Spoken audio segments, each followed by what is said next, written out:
Menos peor que media. Porsche.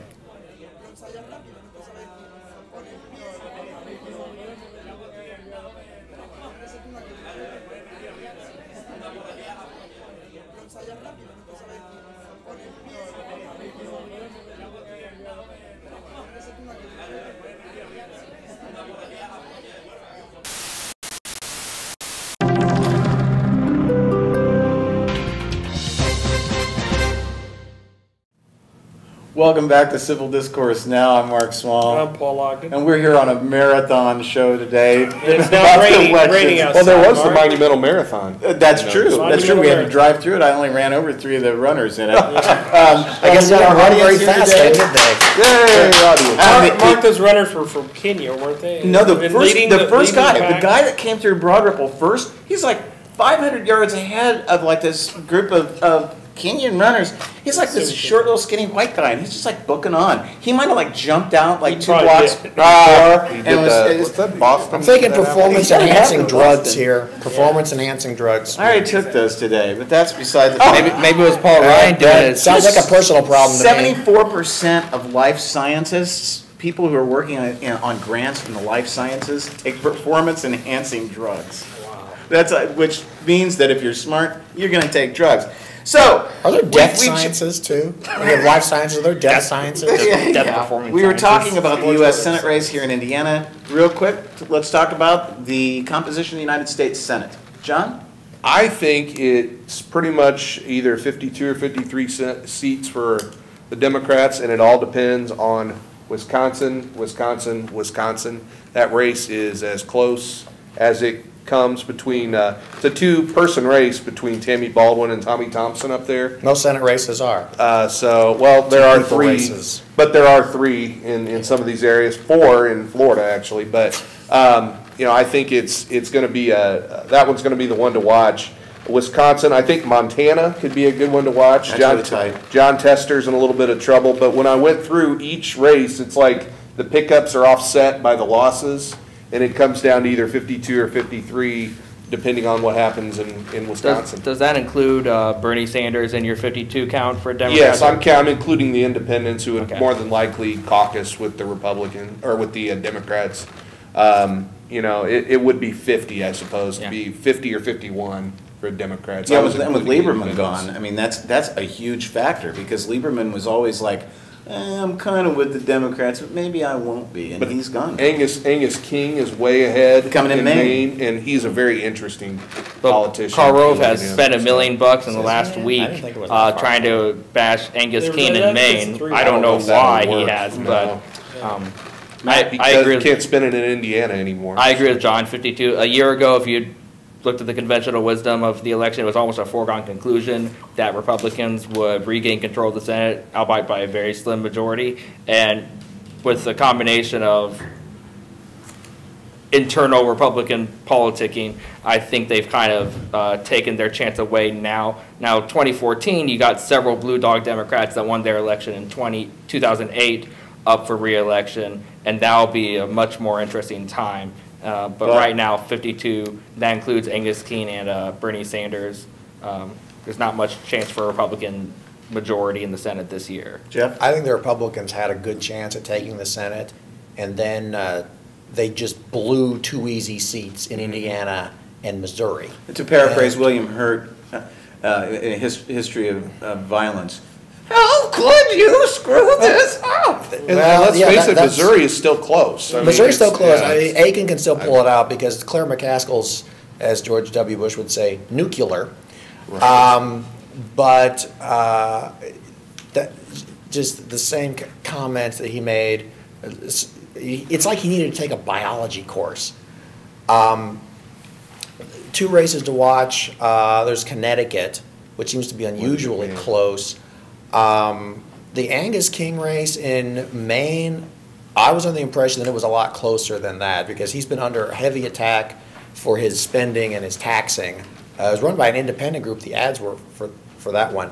But Ohio, again, is something to watch because Rasmussen poll just came out this morning. Sherrod Brown and the other guy, as he's officially known, tied at 48. And that's the first time there's been a tie in this race. And it has to do in large part because Sherrod Brown's last debate performance was terrible. He was just reamed by even the moderator. He was reamed by the newspapers. He looked awful. And so that's starting to tip the race against him. Is there enough time for him to lose it? I don't know. It's very, very close. Paul? I agree with the other three. Republicans had a great chance of winning the Senate. A lot of races they should have picked up. They dropped the ball here in Indiana, unfortunately, and also Missouri and as well as other states. I predict that they will have about 52 seats. Okay, I'm going to go out on a limb. I'm going to say 54, maybe 55. I'm sorry, I'm left wing. I'm hopefully optimistic or hopelessly. I think an interesting race to look at is Arizona. Arizona is increasingly Democratic, has an increasing Latino population there. They're more likely to vote Democratic. And the latest poll there showed that there have been 3 polls in the last 3 weeks. 2 of them showed the Democrat running ahead of the Republican.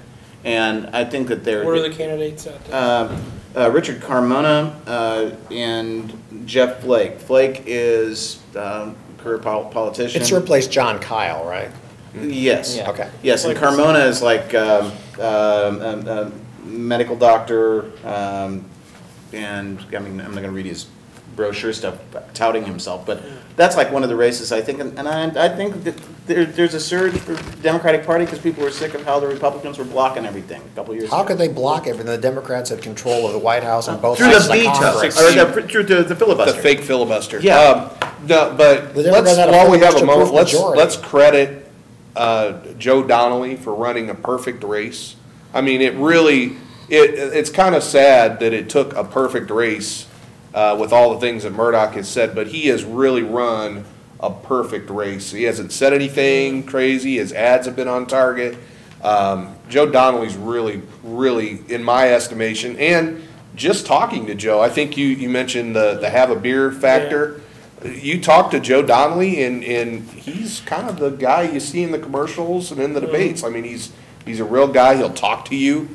He doesn't talk at you like some other former I do agree Democratic senators did. So I think he's run a perfect race. Let's go to the U.S. House of Representatives. U.S. House.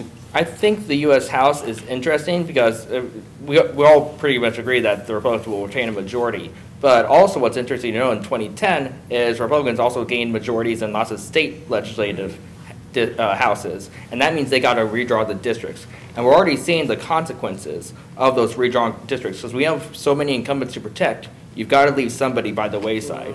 Two freshman Republicans in Michigan, actually, were felled by the wayside. Thaddeus McCotter, who kind of ran a C-list presidential campaign, couldn't even gather enough signatures to get on the primary ballot. And so he's no longer going to be in his congressional district. And Justin Amish, who's kind of a Ron Paulish type Republican, he's now in a much more competitive district than he was when he was first elected in Michigan. And we're actually seeing that kind of in Indiana, in our state house, where you have so many Republicans in the state house and state senate that somebody's got to be in competitive districts. You can't all be in safe districts. So Republicans are going to keep their majority, but it's not going to be as big. Now, what about the 5th congressional district race here in Indiana? Susan Brooks is running an extremely disciplined campaign. Chard Reed, got the endorsement from the Star 2 years ago, so he's pretty well known in the district. But the Democrats and Republicans are both running well-qualified candidates that their parties seem to at least like, unlike they have in the last couple of years, where sometimes the Democrats run someone who's not really a Democrat, and then there's Dan Burden, and then there's Dan Burden, who nobody really wanted in there for the past few years. So I don't know. It's kind of weird. You mean Dan Susan Burton? Brooks is going to win it. Dan Burton, but the question is by how much. The person upon whom Burt Reynolds based his character in Striptease. Well, I think the 7th district may be interesting. I'm interested to see what the margin will be in the 7th. I think Andre Carson will win the 7th. I don't think he's going to have to worry too much on election night, but I think it'll be close. I think not close, but I think it'll be closer. I want to correct something I said earlier. I just spaced it on this Ohio Republican Senate candidate's name against Sherrod Brown. His name is Josh Mandel. That's the Republican? That's the Republican is Josh Mandel. Sherrod Brown's the incumbent. The poll of Rasmussen has them tied 48-48. Just came out this morning. And I wouldn't, in terms of the 7th, Carlos May's been on the show before. Wabash grad. Yeah, he's a Wabash alum. Oh, So- I didn't know that. Yes, so that disqualifies him immediately, well, according to Mark. I think he's a great Carlos candidate. is a good guy. But it's just a district that's a Democratic district. And It's 50, you know, depending on what I saw one analysis, I think Abdul had it 55% Democrat, I did think. an analysis. I've seen It's it like 53, 56, I've seen it 56. Yeah, I'm just interested to see, because the congressman, let's face it, who is a good friend of mine, has made some controversial comments. And I think it's fair to say it'll be interesting. That won't play well on the south side. I'm surprised he didn't play that up about hanging from trees. let's go to the state races. Governor. I predicted on my blog, maybe more You got a optimistic blog? than, yes I do. Pence 54-41. I'll knock it down a couple points, but I think it's still double figures. 11-point difference, Pence. I think it'd be Pence, probably about 53-47. I'm gonna stick. There's a libertarian in the race, so you don't want to say 53-47. Rupert Bonham is. Like I said, 53-47. He's going to get no votes. No votes at all. I think Had to say it. in races, and I think libertarians often do pull really high when it's seen as a competitive race, and which is why I don't think Andy Horning's going to do as well as he's polling right now. But since the governor's race seems to be almost a foregone conclusion, I think Rupert Bonham is actually going to do really well. I don't know, just because it's a general election, it's a presidential election going on at the same time, I don't know if the percentage will be as high, but I think it will beat out, say, the Secretary of State's race that happened in 2010. I think we could see as much as 6% of the vote for the Libertarian candidate, Rupert Bonham, in the governor's race. But otherwise, I think Greg's going to be at 33 to 35%, and Pence gets the rest. I think that's low. I think when you look at this race, the margin coming out of Marion County is going to be key for John Gregg. If he gets any kind of margin, he didn't run a Marion County campaign though, and I think that's He didn't run an urban campaign He did at all. not, and maybe that was just an idea to try to cut down margins in some of the other places. I think that was again a poorly, and John again is, you know, he's somebody I know and like. But I think John ran a bad campaign. I really think he did. But I still think that you can see this race closing in over the last few weeks. I think Pence wins. Unfortunately, I'm very disappointed by the prospect of a Governor Pence. Really disappointed. But I think Pence wins, and I think you'll see Rupert get 4 or 5% of the vote. I think you're probably looking at Rupert getting 6 to 7%. I think that it's kind of difficult to call because of Indiana's archaic polling laws. I'm going to say maybe 3% Pence. I'm going to be, again, hopelessly optimistic. 3% margin. Yes, he gets 3% margin. Well, I think, and people who are out there are just going to have to watch Mike Pence because he's not the guy that you've seen and all the You're already ads. seeing So some wait, Republicans on we're Twitter. We're going to be the state that works. I want to say I went to law school with Mike Christian, Pence. conservative. He is and Did you know Pence loves Republican in that America order. and his He's wife? not a He's a good guy. radical like He's okay. He's the guy that said shut it down for the Tea Party. That's Mike Pence, and you'll All see right. we'll see him on We'll see January that. 1st. We'll come back 4 years from now Okay. and talk more about this. Couple of state rep races. One is Cindy Noe versus Christina Hale. That's north side of Indianapolis. Cindy Noe, very, very conservative, believes in creationism. You say that about everybody. Well, she says about herself. Interesting race there. Christina Hale, a new face on the block. Delaney versus Schneider for state senate. That's a big one. that's a really big one. That's gotten a lot of really, really bloody mail. And you're not the only person who we were talking about that yesterday during the planning session, and you're not the only person who's talked about that. I have several friends of them, Meridian Kessler, who've said this. It's gotten really bloody, really bitter. 2-4 mailings every day the last couple of weeks. Then Sullivan, who's got a classy TV ad. I like her TV ad versus Waltz, the incumbent for state senate. Well, that district with Waltz, if you look at it, it's basically Yeah. all Marion County, and then there's like a sliver that goes down into Right. Johnson. I think that one's Mark, interesting. I think we're at the end. Oh, we are at the end. Guys, this has been great. Oh, we're gonna come back and do another segment? It's almost 1 o'clock. Oh, you wanna see your football? Well, I know, but we've got. Are they even televising it? They're televising that game, okay, Jeff? What, public access? Guys, thanks very much for being on this week. It's you. been a great show. Thanks to libertarians. Yeah, and thank you to Libertarians for allowing us to be here, and best of luck to you in the elections. I'll be voting for a couple of Libertarian candidates, but I will not reveal whom, because I'm not required to by Indiana law. Tune in next week to Civil Discourse Now, but Rupert certainly will figure prominently on my ballot. Civil Discourse Now. Paul, see you next week. See you next, nope, No, Going to but don't Costa say, Rica? no, you don't say where you're going. I'm not going to Costa Rica. Okay.